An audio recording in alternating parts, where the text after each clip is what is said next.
always ready to die. Their moralities always remain high.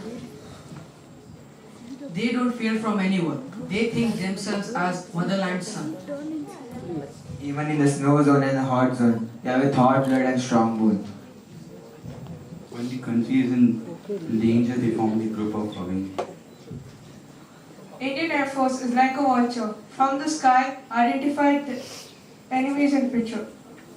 Good afternoon, everyone. Me, Dennis, Surveys, Bhaumik, Param, and Noven and Yashas would like to represent a short presentation about our Indian Defense Forces. So, we all sleep safe and sound, and we stay peacefully at our homes. And we do not need to worry about any disturbances. There's a reason behind it. These disturbances are protected or ensured against by our great Indian forces. There are brave warriors who harden their mind, soul, heart, and body to fight against any enemies that dare cross our motherland. These, with great determination, courage, they fight and work hard to strive perfection in protecting us. I would like to start off with the introductions first. Ministry of Defense is in charge of coordinating and supervising any agencies or functions of the government of India. The military has the largest budget among the Federal Department of India, and it holds its rank in fifth among military expenditure across countries of the world. The President is the commercial Commander-in-Chief of the great Indian Armed Forces. The Ministry of Defense provides policy framework and resources to the armed forces. The armed forces including the Indian Army, the Indian Navy, the Indian Air Force, and the Indian Coast Guards, who all work under the Ministry of Defense, are responsible for our territorial integrity of the nation.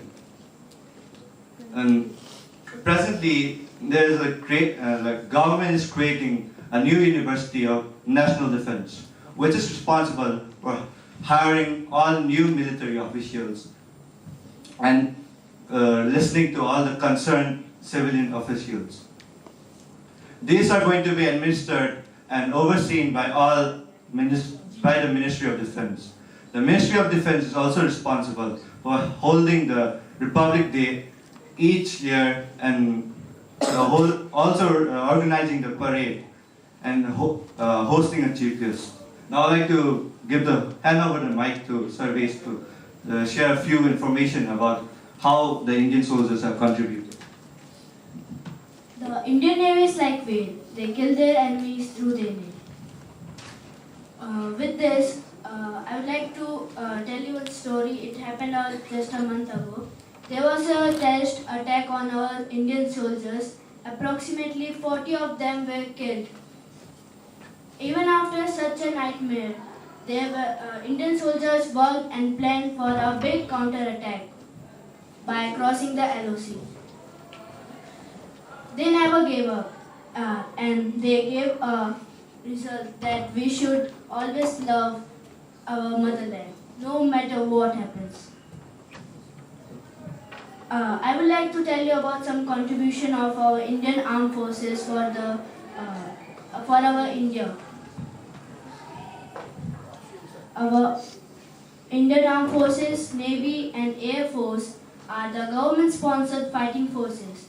They are well organized and they exist to pursue both foreign and domestic policies of government.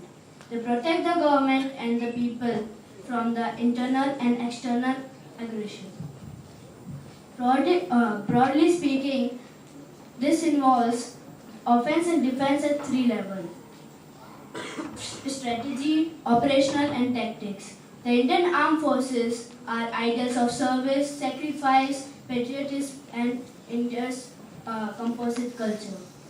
The recruitment to armed forces is eligible for every citizen of India, irrespective of their caste, color, religion, or gender. But provided he needs to meet the physical, medical, and educational purposes laid down by the government. The supreme command of armed forces rests with the President. the responsibility of national defense rests with the cabinet, and this is discharged through the Ministry of Defense. Now I would like to hand over my mic to Bhumi. They were born in our motherland. They will protect their motherland, and they will not hesitate to kill or get killed for the motherland.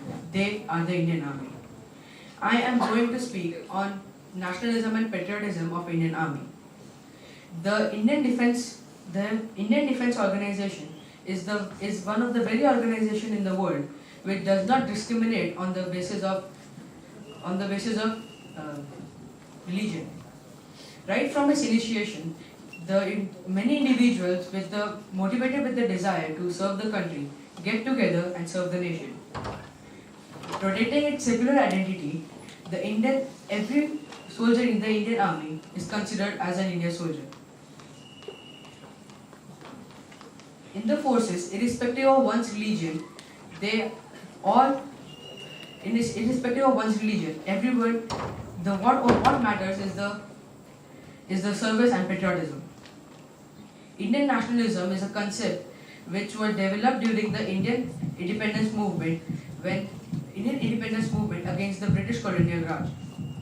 The Indian nationalism is an instance for territorial nationalism in which every individual is considered, irrespective of every individual has irrespective of their diverse religious and ethnic background is considered. Now I would like to hand over the mic to Farah. Values and skills in Indian Army. The most important tribute of an Indian soldier is professional competence, professional integrity, moral courage, motivational, loyalty, and also the ability to exercise effective command and also know their own weakness and strength and also their subordinate. Now I'd like to hand over the mic to Novan. Vision and mission of Indian Army.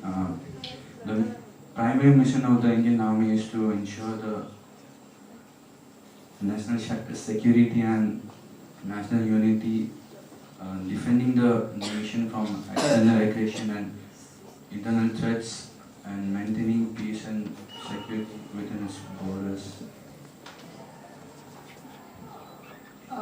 Now, Yashas will be talking about women in the armed forces.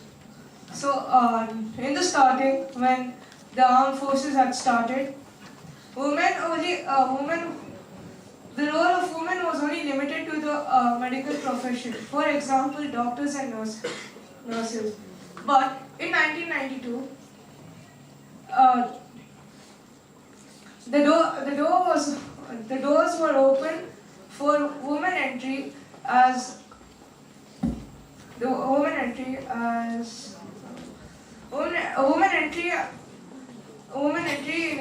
in aviation, law, engineering, and executive careers. But these Yashas, can I have one? I request everyone to be